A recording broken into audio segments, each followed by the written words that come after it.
Olá, sou o professor Edilson. Seja bem-vindo a mais uma aula de História. Nosso assunto de hoje é sobre os movimentos operários e movimentos camponeses. Na aula 6, voltamos ao tempo, mais precisamente no século XVIII na Europa, e aprendemos que com o aumento do capitalismo e a exploração dos operários, torna-se uma constante e, em meio a esse clima de insatisfação, começa a borbulhar os primeiros movimentos reivindicatórios. Em 1811, estourou o movimento ludista entre os quebradores de máquina, como eram chamados. Invadiam as fábricas e destruíam as máquinas, pois acreditavam que elas estavam substituindo os homens, e elas seriam as responsáveis pelo desemprego e exploração.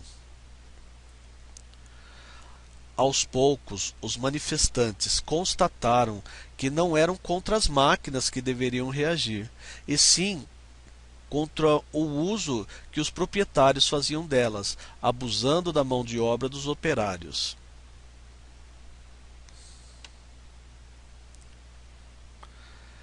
De forma um pouco mais organizada, em 1836 surgiu o cartismo, constituído pela Associação dos Operários. O movimento reivindicava, além de direitos políticos, melhoras nas condições de trabalho. Inicialmente, as exigências não foram aceitas pelo parlamento, havendo grandes movimentos e revoltas por parte dos operários. Os operários chegaram à conclusão de que a união era fundamental, então criaram as associações formadas pelos operários. Essas associações evoluíram para os sindicatos, que eram sistemas de organização que defendiam seus direitos e também com o foco à resistência à exploração capitalista.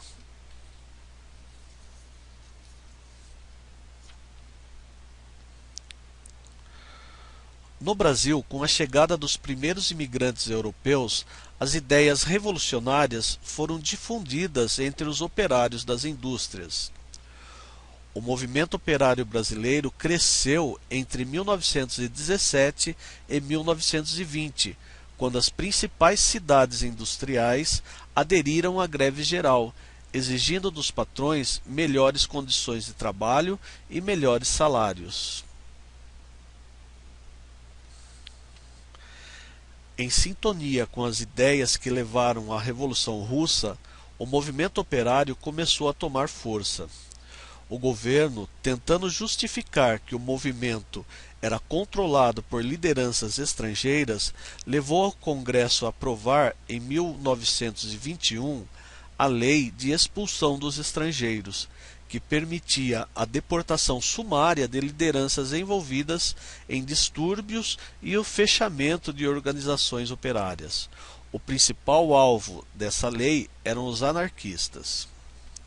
Já em 1930, Getúlio Vargas, para combater a influência das ideologias de esquerda, traçou uma estratégia de captação do movimento operário, que vinculava os sindicatos diretamente ao presidente.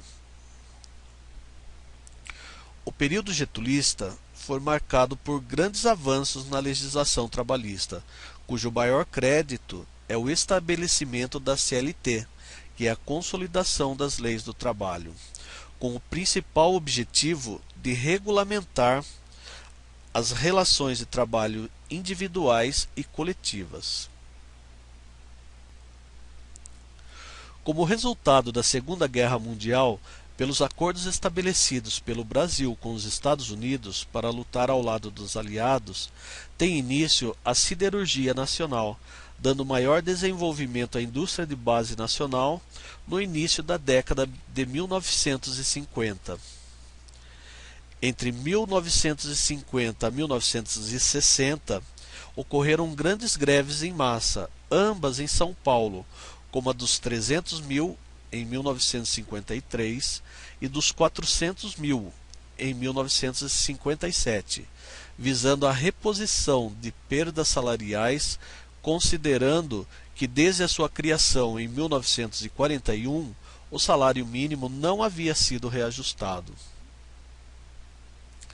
Na década de 1960, marca a criação do Comando Geral dos Trabalhadores, a CGT, e a conquista da gratificação natalina, que é o 13º salário, isso no governo de João Goulart.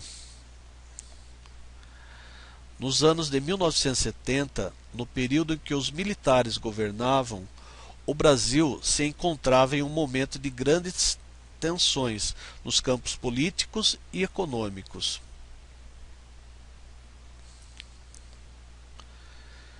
Entre os anos de 1976 e 1978, aproveitando o desgaste político dos militares, metalúrgicos da região do ABC paulista organizaram uma enorme paralisação que reivindicava o reajuste dos salários de acordo com a variação dos índices inflacionários. Era a classe trabalhadora se articulando. Em março de 1980, em São Bernardo, estoura a greve dos metalúrgicos e, em meio às agitações, a diretoria do sindicato, cujo presidente era Luiz Inácio Lula da Silva, é presa e cassada. Todo esse processo de organização e mobilização colocou os trabalhadores no centro da política, colaborando com o fim do regime militar e a redemocratização do país. A redemocratização levou à rápida ascensão de Luiz Inácio Lula da Silva, líder dos metalúrgicos do ABC, que chega até a presidência da República, isso em janeiro de 2003. Já o movimento do campesinato marca o Brasil desde a chegada dos portugueses em 1500, sendo que diversas foram as formas de resistência quanto à concentração fundiária. Entre os principais confrontos entre camponeses e os detentores do poder, podemos destacar os quilombos, a Guerra de Canudos, a Guerra do Contestado, as ligas camponesas, as lutas de Trombas e Formoso e entre muitas outras revoltas. Foi na década de 1960, em meio à agitação política e o crescimento econômico do país, que em 1961, com a renúncia do presidente Jânio Quadros, João Goulart, o Jango, assumiu o cargo com a proposta de mobilizar as massas trabalhadoras em torno do tema reforma agrária. Já no governo militar, o presidente Marechal Castelo Branco decretou a prometida Lei de Reforma Agrária no Brasil, o chamado Estatuto da Terra.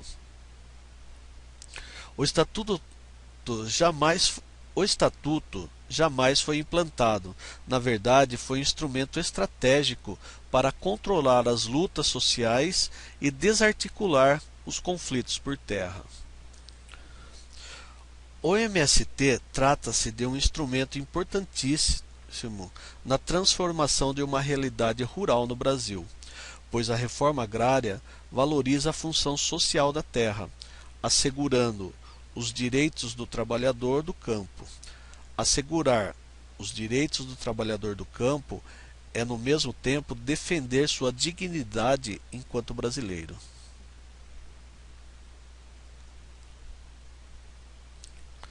Chegou a hora de nos aprofundarmos e refletirmos sobre o tema.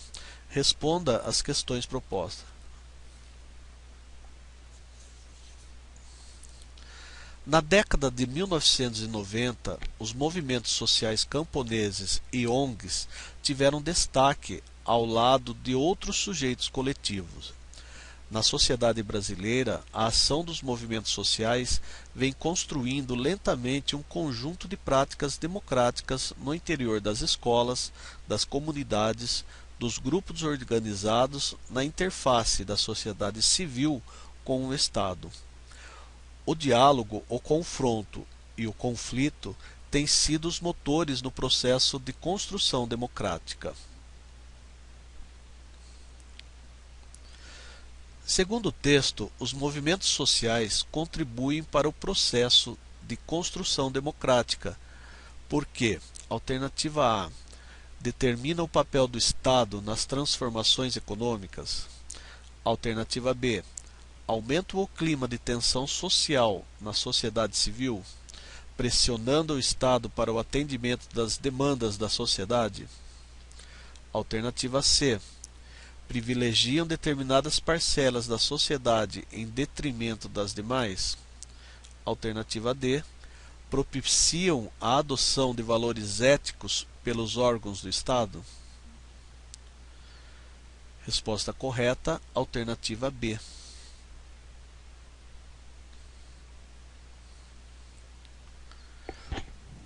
O movimento operário no Brasil iniciou-se nos fins do século XIX e tinha como principal objetivo colocar um fim à exploração capitalista e construir uma nova sociedade.